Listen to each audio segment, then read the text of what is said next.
chemins, il y en a une multitude, tous différents, tous uniques. En escaladant une dune, j'en ai emprunté un, et a priori, ils nous mènent tous au même endroit.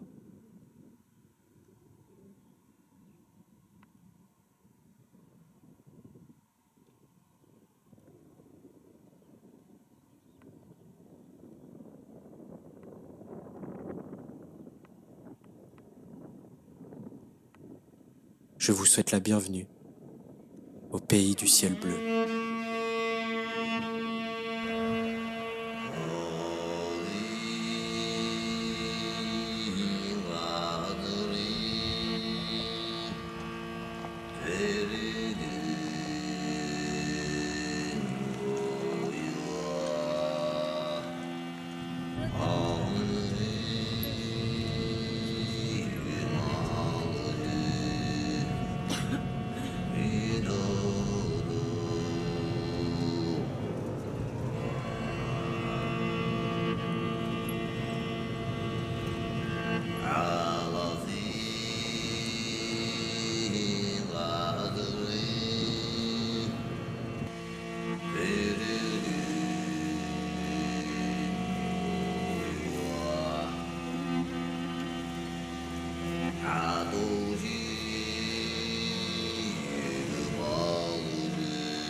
Il y a quelques mois, j'ai fait un rêve, un songe étrange, doté d'une énergie puissante. Des images distinctes m'étaient apparues sous forme de flashs lumineux, excessivement colorés. Le tout formait un tableau, formel, à l'intérieur duquel œuvrait quelque chose de puissant et lumineux, qui émanait dans toutes les directions. En jaillissant, les rayons de lumière gagnaient la grandeur des espaces. La toile de peinture devenait ainsi de plus en plus grande. Au réveil, je me suis mis à gribouiller mon rêve. Le lendemain, il devenait réalité.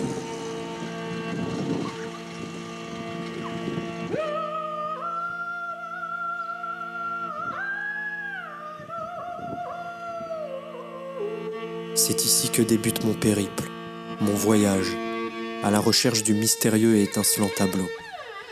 J'allais écrire 10 chapitres dans mon carnet de voyage et parcourir 1500 km au travers des steppes, jusqu'à regagner Oulan-Bator, la capitale de la Mongolie, où loge près de la moitié de la population du pays, soit environ 1 700 000 personnes.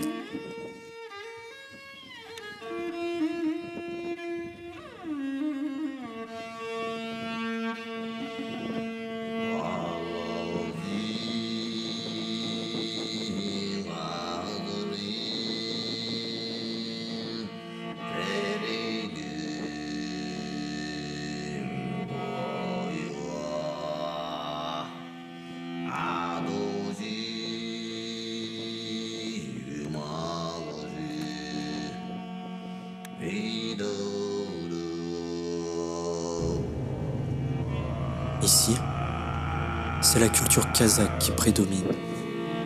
Elle tire ses origines des peuples turcs et des tribus mongoles médiévales. L'une de mes premières rencontres sur le territoire fut avec l'un de ces hommes. Il se prénomme Teigan.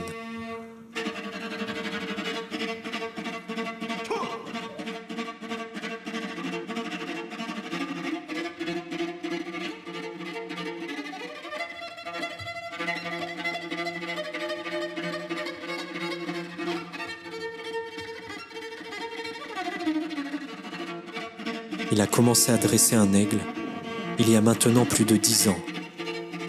Chaque hiver, avec l'aide de son cheval et de son rapace, il parcourt les montagnes pour chasser. Pour Teigan, c'est le plus beau moment de l'année. J'étais impressionné par la taille de l'oiseau, ainsi que par le redoutable éclat qui scintillait à l'intérieur de ses yeux. Son regard n'inspirait nullement le doute, prêt à dévorer la vie.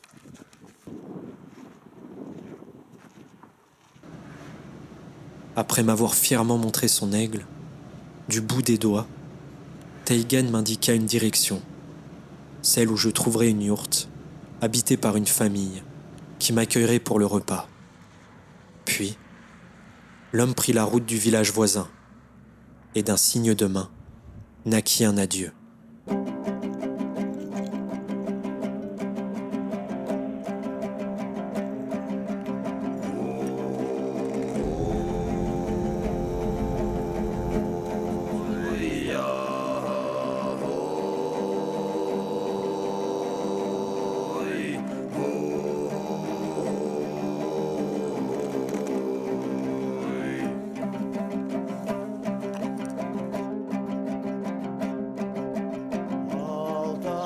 Батыр бичикте арғымақ аттардың жыры Алы батыр қожоми алтай қалы қидezi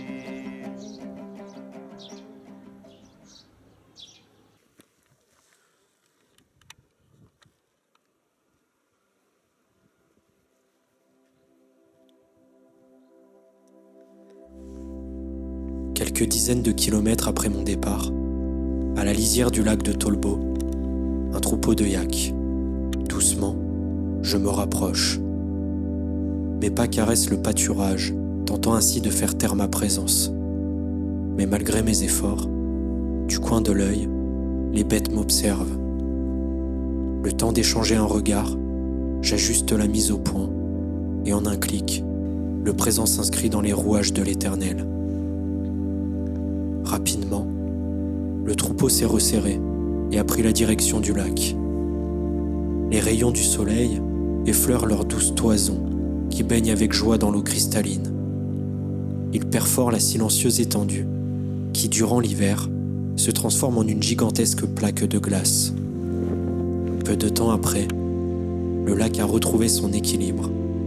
Les yaks ont repris leur route en quittant le paysage de mes yeux.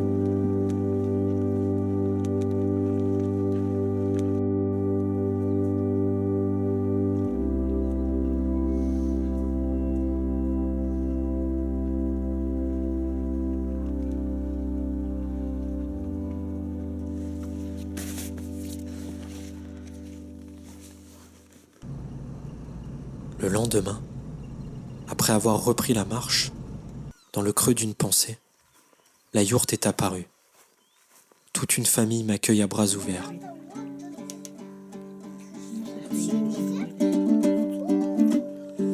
À la fin du dîner, Arina, la plus âgée des enfants, avait réussi à s'éclipser à la lumière du jour pour discrètement aller récupérer un dombra, un instrument de musique à 2 cordes taillé dans un seul bois.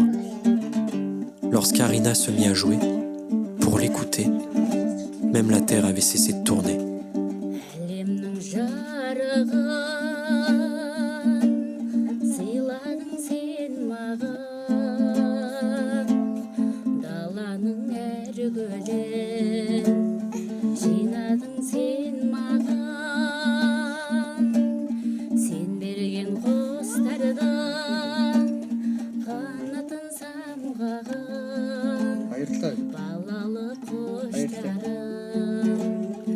Өзіңе арнаған әлейлеп аялап өсірген жемісін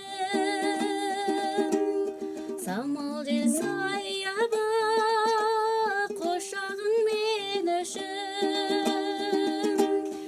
есейіп кетсем де мен саған сәбимін көктемде көзіңнен танимын.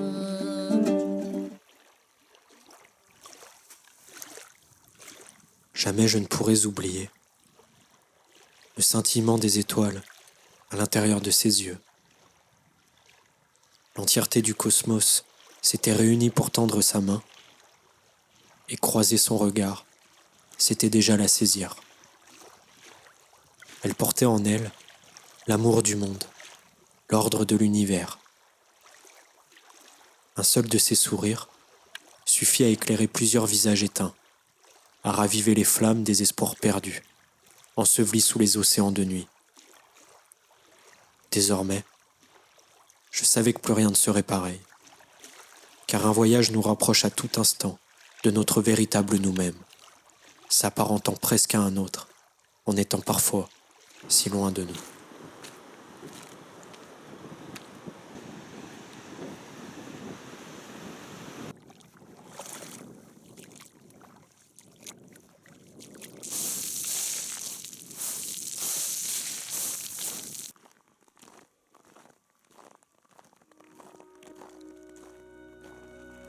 Étonnamment, j'avais entrepris ce voyage sans même avoir emporté la compagnie d'un livre. Comment être dans deux histoires à la fois? Alors j'avais choisi de marcher là où le soleil brûle et de courir là où l'horizon ne s'arrête pas.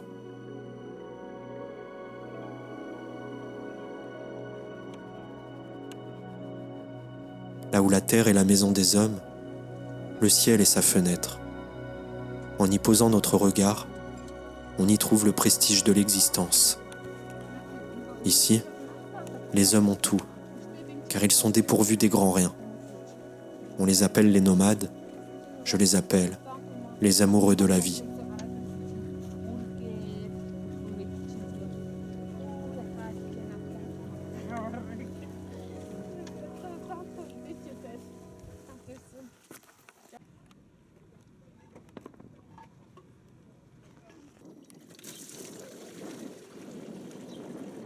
Au détour d'un puits pour remplir ma gourde, j'ai fait la rencontre d'un homme. Nous nous sommes souris avant même de nous regarder. Après avoir fouillé dans mon sac pour récupérer mon carnet de voyage, je lui ai tendu le dessin du rêve que j'avais fait. Il eut à peine le temps de relever la tête qu'il me répondit « C'est la montagne sacrée. Ce n'est pas toi qui la cherches, c'est elle qui te trouve. » Sa réponse paraissait énigmatique. Puis il ajouta « Remonte le cours de la rivière, là où la neige est éternelle. » J'eus à peine le temps de ranger mon dessin que l'homme avait disparu.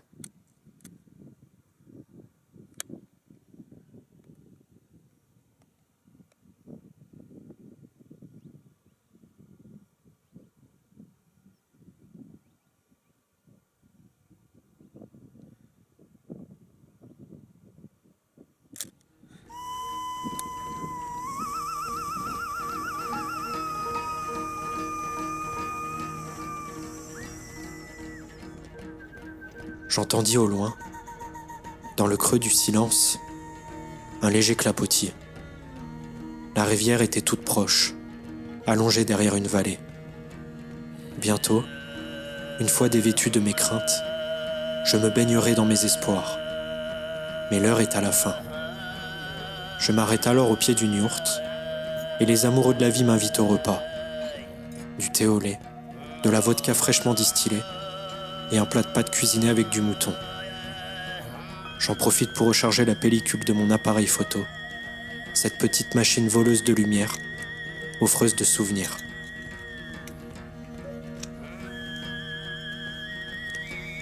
Après avoir fini le repas, les amoureux de la vie m'indiquent le chemin à parcourir, traverser la rivière, puis remonter son cours, jusqu'à atteindre le sommet de la montagne sacrée, le mont Sambagarav, la deuxième plus haute montagne de Mongolie, avec 4193 mètres d'altitude. Les neiges éternelles dominent son plateau, peut-être même son léopard. Un rêve lointain, aux lueurs mystiques séjourne dans mes pensées. J'imagine sa venue, depuis le flanc de la montagne, à contre-jour, sa silhouette repeignant le ciel.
Ce soir, pour allumer le feu dans le poêle à bois, j'ai dû sacrifier quelques pages de mon carnet de voyage. Rien ne pouvait valoir une nuit au coin du feu. Les rêves s'embrasent et les crépitements bercent. La yourte se transforme précipitamment en une fournaise incontrôlable. Sa chaleur m'attrape, mais de l'autre côté du lit, l'air frais persiste et perce les solides toiles. À l'extérieur, les aboiements des chiens tuent le silence. Sans doute un loup de passage dans la steppe. Je finis d'écrire un poème, éteins ma frontale et quitte le royaume du ciel bleu pour celui des rêves.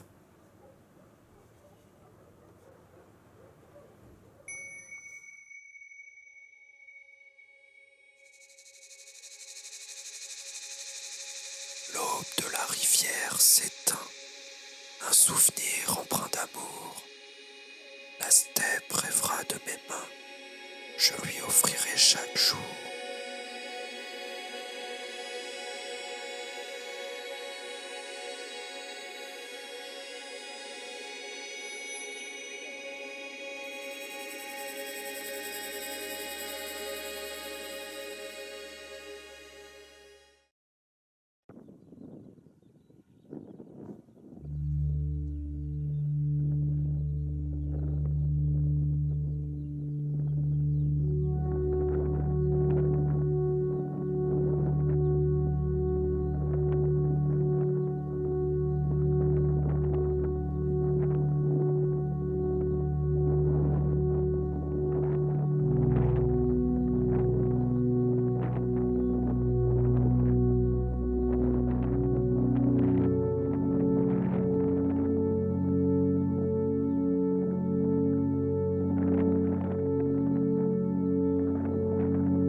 Le silence m'attrape par ses deux mains âpres et m'enveloppe dans son turban.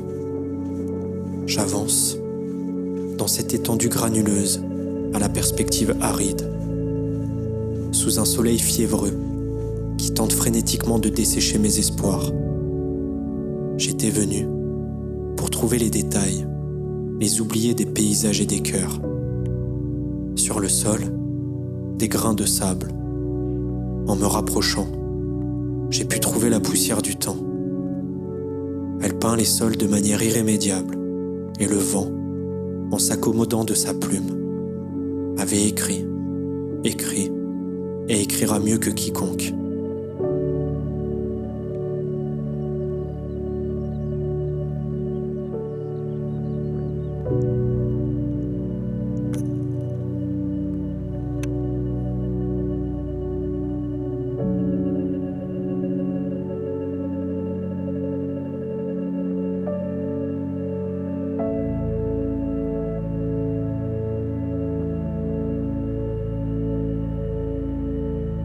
Le désert est un sanctuaire de larmes séchées, et nos pieds s'enfoncent dans sa couverture jaune soleil.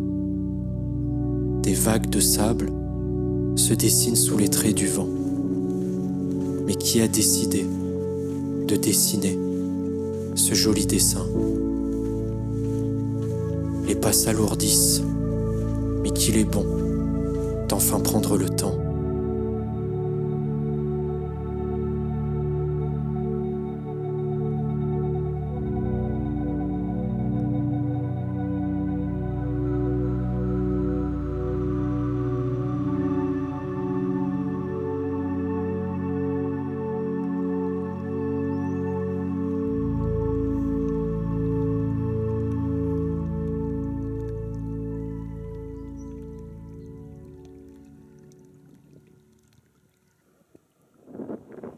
L'être humain écrit et lit des livres pour deux raisons principales. La première, oublier son existence. La seconde, s'en souvenir. Me concernant, je n'ai jamais su pourquoi. Mais tel un poète, je voulais découvrir le monde à chaque fois que je tentais de le décrire. J'en avais fait mon identité, mon émerveillement. Je ne cessais de me répéter que tout ne pouvait pas être aussi complexe qu'il y paraissait.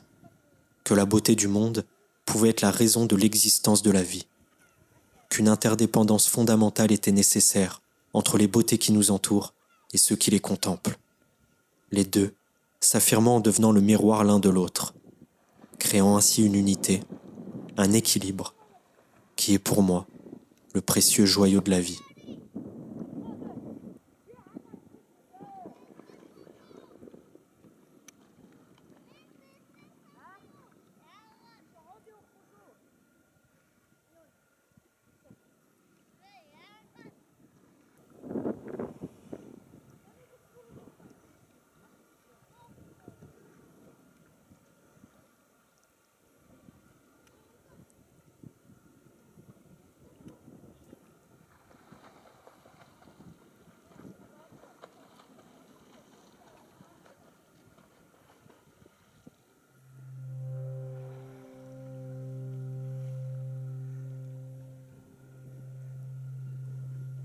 J'avais entrepris ce voyage, cette épopée aux confins de mon être, accompagnée de ma solitude. C'est elle qui avait insisté pour que je poursuive ma légende personnelle. Elle voulait sans cesse quitter le brouhaha qui nous étouffe pour aller là où la nature chuchote. Il m'avait fallu du temps, et il m'en faudrait sans doute encore beaucoup, peut-être même plusieurs vies. Mais j'apprenais à appliquer ces silencieux conseils. Souvent, c'est elle qui m'incite à aller là où, lorsque mon regard se pose, l'univers se crée.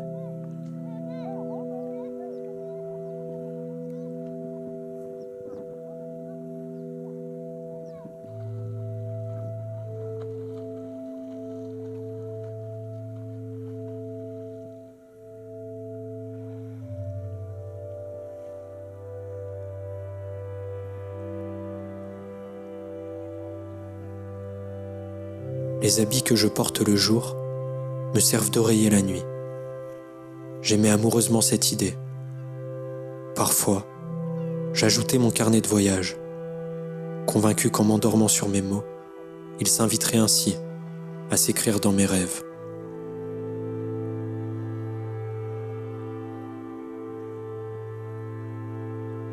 Ici, il y a de nombreuses croyances ancestrales liées aux esprits de la nature. Le ciel est si grand et si vaste que les âmes du monde s'y baigneraient depuis la nuit des temps, faisant ainsi de la Mongolie, avec sa vue dégagée sur l'au-delà, le pays du ciel bleu.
« 1254 km plus loin.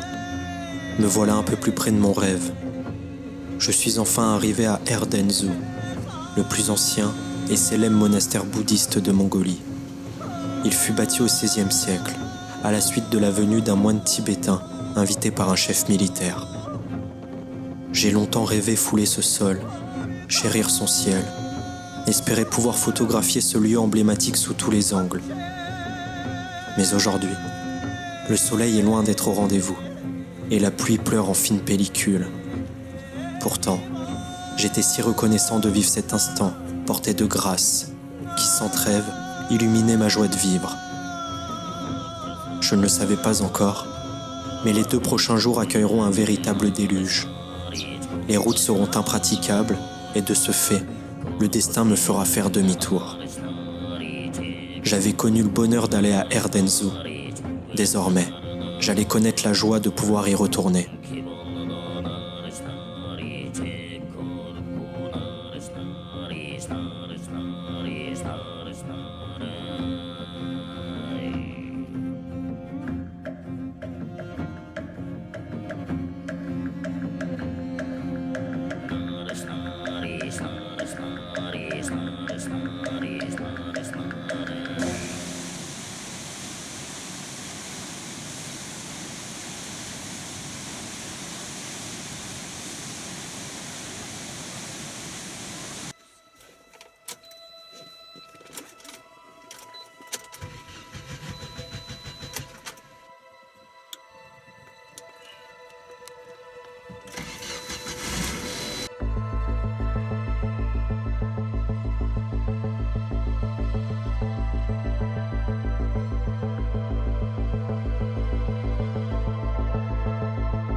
Le vent soufflait fort et le ciel semblait se détacher de l'horizon afin de s'asseoir sur la steppe. Puis, une éclipse. L'ombre du noir s'étendit sur les environs et dans une éclatante fournaise, un chaman apparut. Il se mit à danser en tournoyant sur lui-même. Ses yeux se posèrent sur mon cœur jusqu'à apercevoir l'intérieur de mon être. D'une voix assurée, il s'exclama : « Les montagnes t'ont appelé, et tu as répondu. » Il se mit alors à jouer du tambour. Chaque battement reliait un peu plus le ciel à la terre. Les 2 venaient à la rencontre l'un de l'autre, finissant par s'embrasser. Le silence se mit à résonner, et dans un océan de brouillard, le chaman disparut.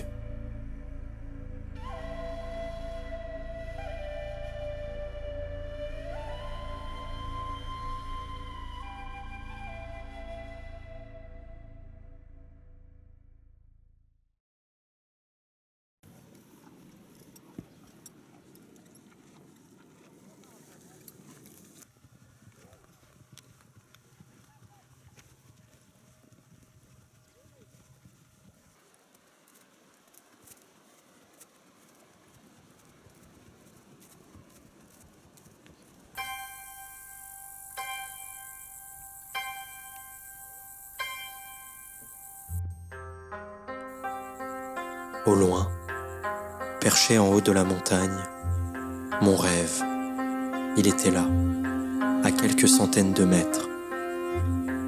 C'est une étrange maisonnette, accoudée sur le flanc de la montagne. Les arbres qui l'entourent lui forment un plumage et l'inclinaison du soleil lui dessine des ombres. Dans le fond de ma mémoire, je ressens comme le sentiment de redécouvrir de lointains souvenirs. Plus je m'approche, plus mes réminiscences deviennent palpables.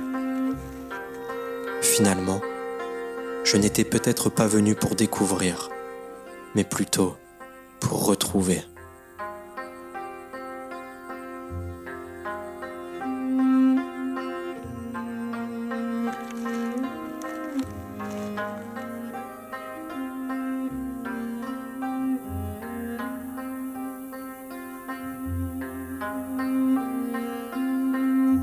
Une fois à l'intérieur de la cabane, je m'adosse à un mur.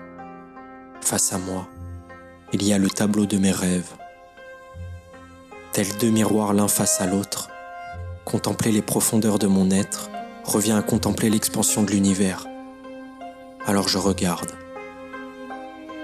Le calme et le silence sont si puissants que la moindre de mes pensées résonne. Alors j'écoute.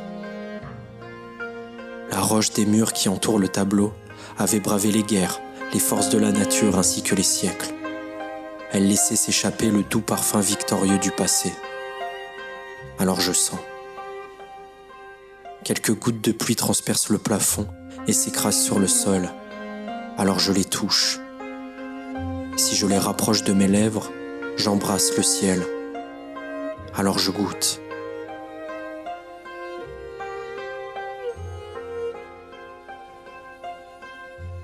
Tout le monde peut dire bonjour au pays du ciel bleu, mais personne ne saurait lui dire au revoir. Alors je savais qu'à l'intérieur d'un autre rêve, je reviendrai.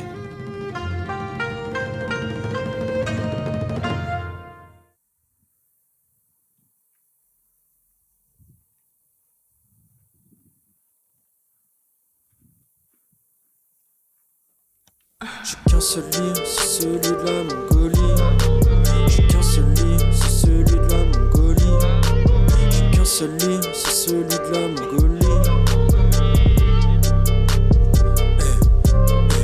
Je ramène les photos pour les poteaux, après je les scanne. C'est pas ici que je vais canner, aussi armé qu'une Gengis Khan.